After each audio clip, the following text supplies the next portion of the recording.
Hello, welcome to News Center. With me, Parikshit Luthra. Now, there have been at least 7 to 8 days since the Pahalgam attack.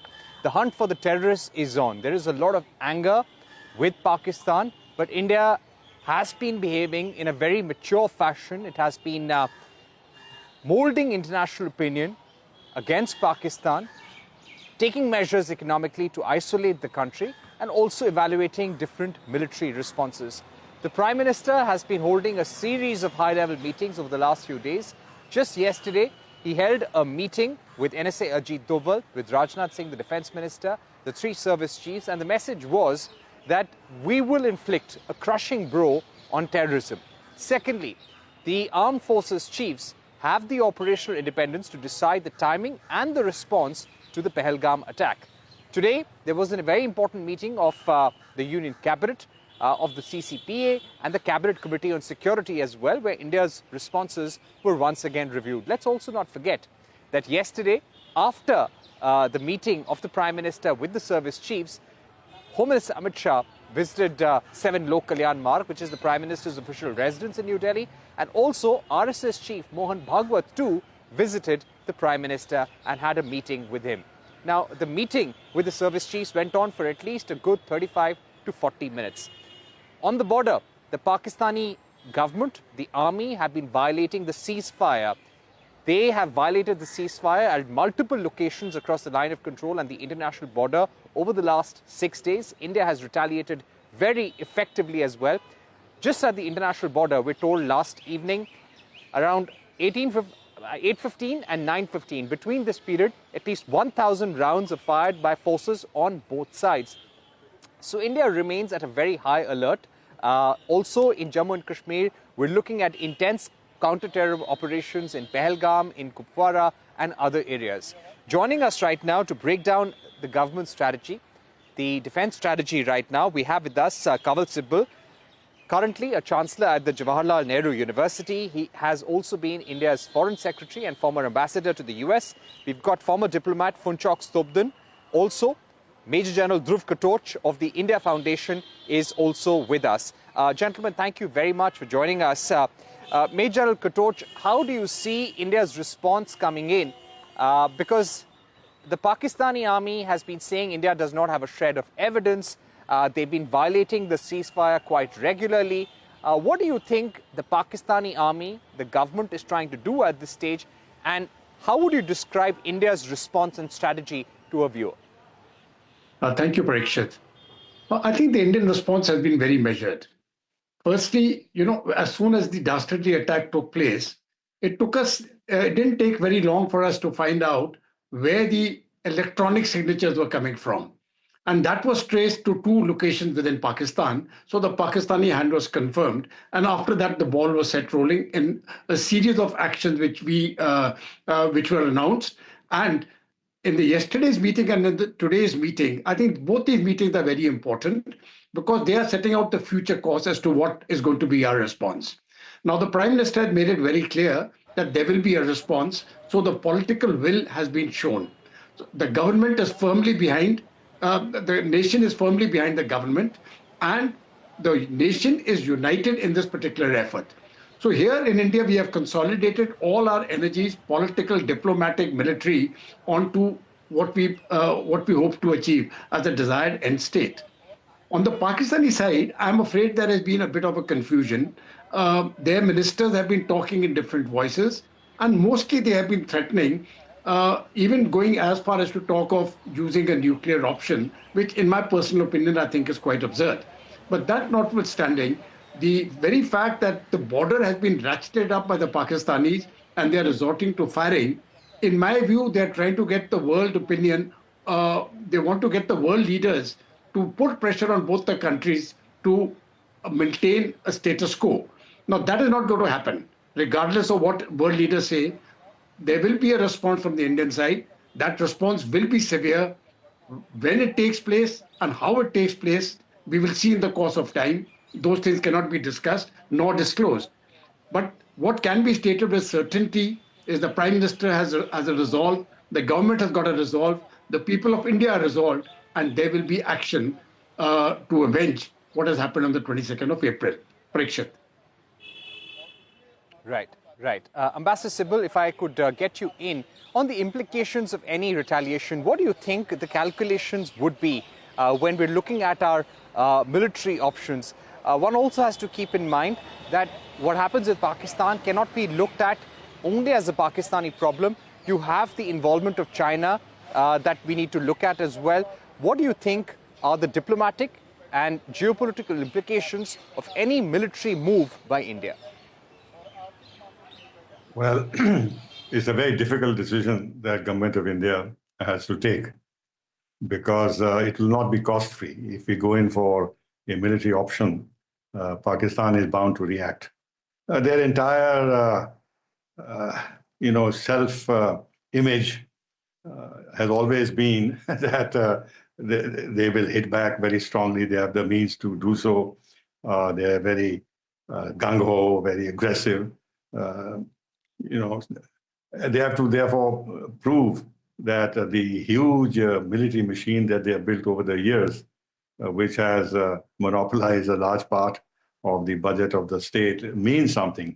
If the Pakistan military is the ultimate defender of the idea of Pakistan and Pakistan itself, the Pakistani army chief in his recent speech has more or less again reiterated this in a very, very aggressive and Islamic way, then they have to react, and they have the means to react. Therefore, we have to see how we calibrate it, how we avoid escalation, what targets we use. We put the onus on Pakistan for escalation. On our side, our, I think, objective would be to attack terror-related targets rather than the military machine of Pakistan. So, insofar as China is concerned, China is the biggest arms supplier to Pakistan. They have huge stakes in Pakistan. It's nothing new. They have used Pakistan strategically to counter India. They'll continue to do so, even as they try and maintain some kind of an equilibrium with India. They'll give access to arms from China. Turkey is also getting into the fray, as we see. But the possibility of China militarily intervening in the conflict, to my mind, is not there. I don't think that'll happen because that, after all, if we are actually taking military action against Pakistan for the terrorist attack that they have staged, and not now, this is a long-standing instrument of policy that they pursued. China is not being attacked. We have our differences with China, which we are trying to resolve. There's some forward movement that has taken place. Now, if China were to intervene, actually the entire facade of a responsible power, and currently under pressure from the America, they want to project this to the rest of the world, that they're not like the Americans, they're not aggressive, they believe in peace, and they like to promote peace, they're a reliable power, that kind of propaganda, that kind of line that they give. So that will be totally exposed. And for what? It will be seen as a hugely opportunistic move and create far more distrust for China in the years to come if they were to do so, because they'll be responsible for enlarging the conflict by bringing themselves in. So I don't think there's a threat there, but they support China. They support Pakistan fully diplomatically in the United Nations, make public statements, try to put the onus on India, project India as not being responsible, as not being willing to have a dialogue and resolve these things peacefully. The usual kind of line countries take. That'll be there. But at the end of it, I'll conclude by saying that we will react. All the meetings that are taking place, all the statements that are being made are a prelude to some action. But what action will take place?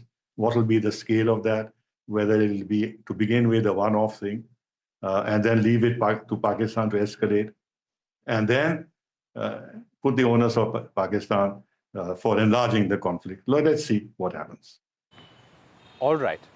All right, Ambassador Sybil. Let me also get in Ambassador Stobdan right now. Ambassador Stobdan, what do you see the role China would play in case there is any kind of retaliation? And when you do a retaliation, there is always a risk of escalation. So keeping that in mind, and looking at the geopolitical and trade tensions globally right now, and considering that India a weaker India may be good for a stronger China. What role do you think China could play over the next few weeks and months in trying to destabilize the security environment, the investment environment in India?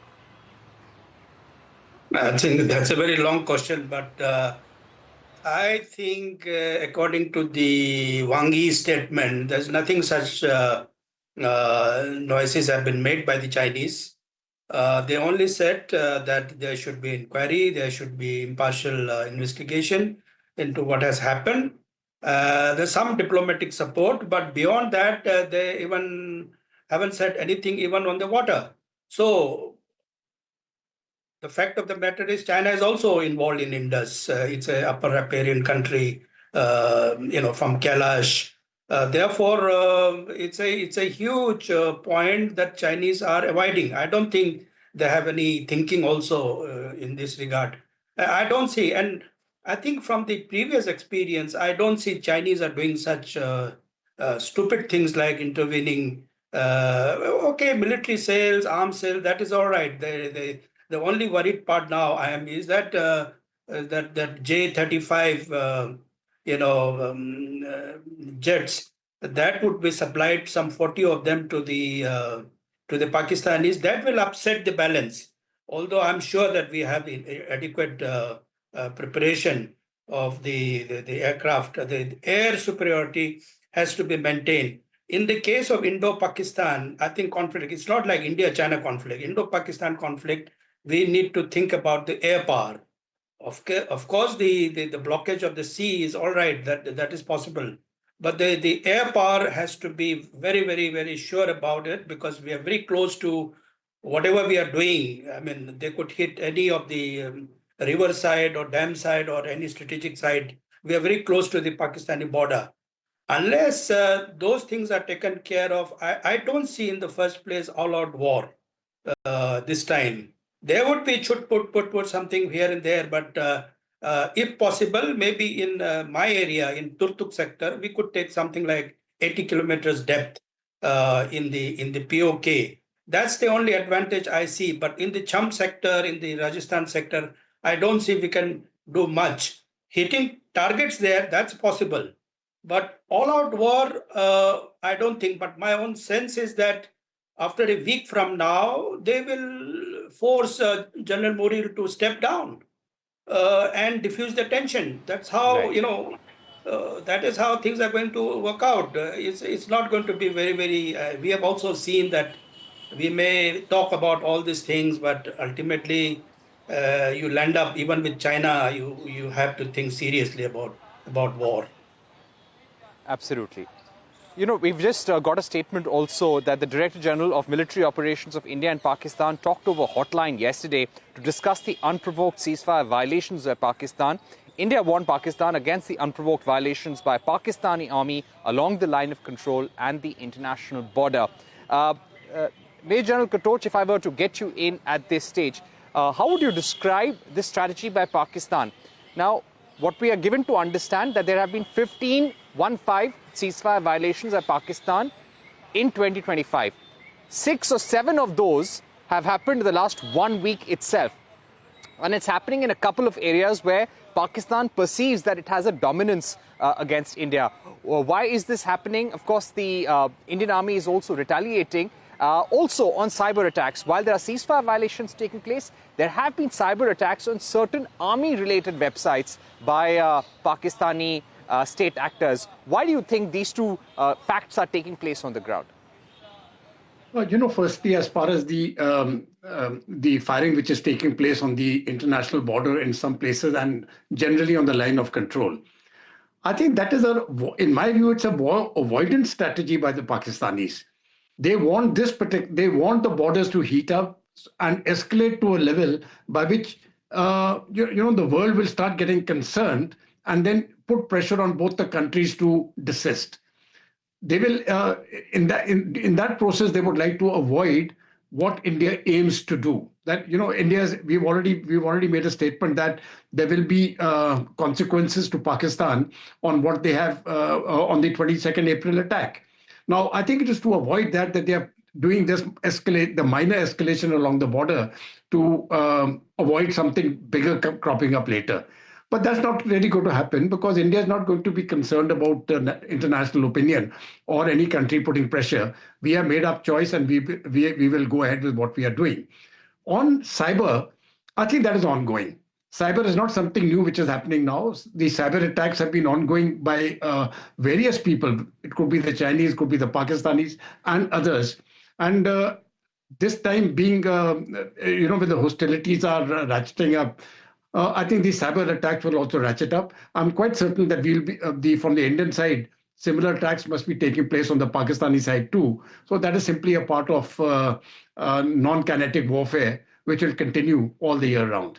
Parikshit. I'm running out of time, Major Katoch. I'll put one final question to Ambassador Sybil. Ambassador Sybil, as we evaluate our different options right now, how do you think our cooperation with the US, with Israel, help us right now in tackling what's happening in Pakistan and also on a long-term basis?